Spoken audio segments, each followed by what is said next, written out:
മാനസസ്നേഹവന്ദനം. October 2 Gandhi Jayanti. ഭാരതത്തിന്റെ ചരിത്രത്തിൽ ഇന്നെന്നും തെളിഞ്ഞു നിൽക്കുന്ന ഒരു മഹാത്മാവിന്റെ സ്മരണ പുതുക്കുന്ന ദിനമാണ്.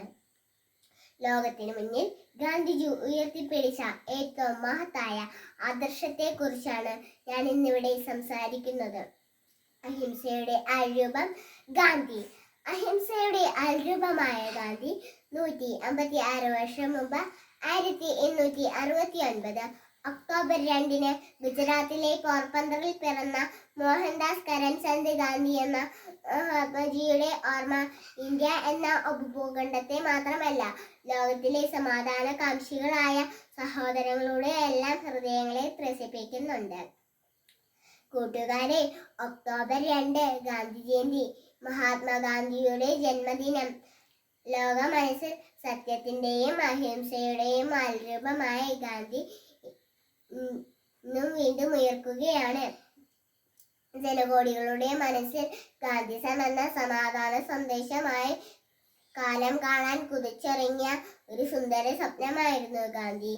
രാജഭരണം ആഭരണമണിയിച്ച ഇന്ത്യയുടെ ചരിത്രത്തിൽ നാട്ടുരാജ്യങ്ങളുടെ കലഹങ്ങൾക്കിടയിലൂടെ വ്യവസായ കണ്ണുമായി നുഴഞ്ഞു കയറിയ വിദേശ ശക്തികളെ ഇന്ത്യൻ മണ്ണിൽ നിന്നും തുരത്താൻ പിറവിയെടുത്ത പ്രവാചക ജന്മമാണ് ഗാന്ധി. നിങ്ങളെ ഞാൻ അക്രമം പഠിപ്പിക്കുകയില്ല, കാരണം ഞാൻ അതിൽ വിശ്വസിക്കുന്നില്ല.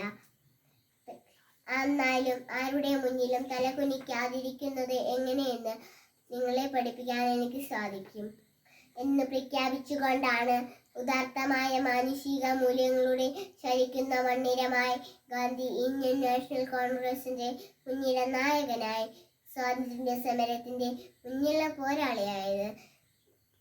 ഹിന്ദുസവും ജൈനിസവും ക്രിസ്ത്യതയും ഏറെ സ്വാധീനം ചെയ്ത ഗാന്ധി മനസ്സിൽ ഭഗവത്ഗീതയും വിശുദ്ധ ബൈബിളിലെ അഷ്ടഭാഗ്യങ്ങളും ദേവസ്വരമായി.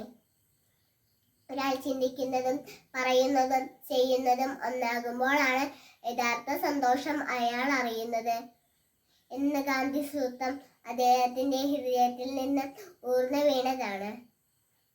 ഭാരതത്തിന്റെ ഭാവവും രാഗവും താളവും അദ്ദേഹത്തിന് തന്റെ ഉപവാസത്തിലും പ്രാർത്ഥനയിലും സത്യാഗ്രഹത്തിലും വെളിപ്പെടുത്തിയ ഗാന്ധിജിക്ക് ധാരാളം ശിഷ്യഗണമുണ്ടായി.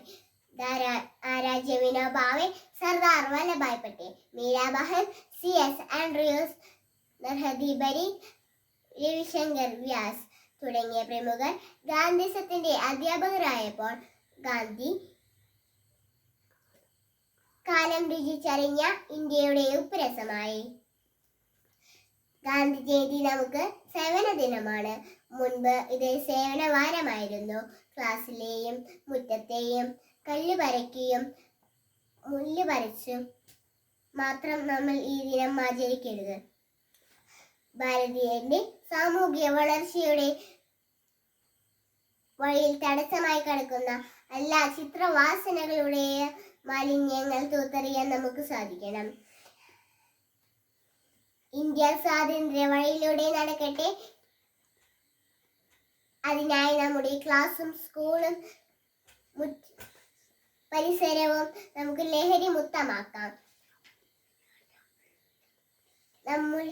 നമ്മളിലെ ദുശീലങ്ങളുടെയും ദുഷിച്ച മൂല്യങ്ങളുടെയും ചേർന്നിപ്പുകൾ തുറിച്ചു നീക്കുന്നതിനും ഈ ഗാന്ധി ജയന്തി ദിനത്തിൽ നമുക്ക് തുടക്കമിടാം എന്ന് ആശംസിച്ചുകൊണ്ട് എൻ്റെ ഉപസംഹരിക്കുന്നു.